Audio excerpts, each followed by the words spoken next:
এক মধ্যবিত্ত পরিবারের ছেলে মাধ্যমিক পরীক্ষায় 95% নাম্বার পেয়েছে।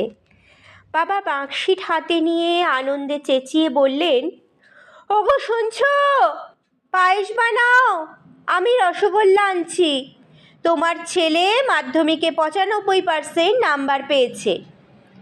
মা রান্নাঘর থেকে প্রায় দৌড়ে এসে বললেন, কি বললে আমাকে দেখাও।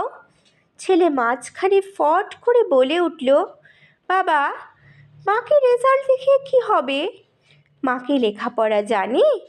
মা তো আঙুল ছাপ, নিরক্ষর, মার্কশিট পড়তেই পারবে না। মায়ের চোখ ভিজে উঠল। আঁচল ঢাকা দিয়ে রান্নাঘরে চলে গেলেন পায়েস তৈরি করতে। ছেলের কথা শুনে বাবা বললেন, হ্যাঁ রে, এটা সত্যি তোর মা পড়তে পারেন না। আর শোন, এটাও সত্যি যে তুই যখন তোর মায়ের গর্ভে ছিলি, তোর মা দুধ খেতে পছন্দ না করা সত্ত্বেও শুধু তুই যাতে সুস্থ থাকিস তাই 9 মাস প্রতিদিন দুধ খেত, শুধু তোরই জন্য। কেননা ও নিরক্ষর ছিল।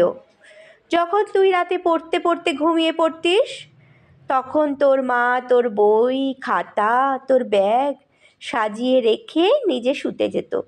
কেননা ও নিরক্ষর ছিল।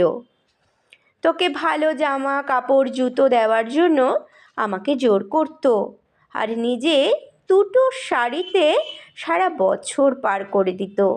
কেননা তোর মা নিরক্ষর ছিল।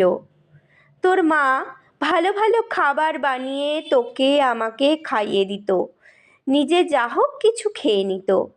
কেননা তোর মা নিরক্ষর ছিল। মা তোর সবচেয়ে বেশি ডিগ্রিধারী শিক্ষক। যা যা বলছি, মার পা ধরে ক্ষমা চেয়ে আয়। ছেলে বুঝতে পারল যে সে কত বড় অন্যায় করেছে, মায়ের বুকে সে কতটা আঘাত করেছে।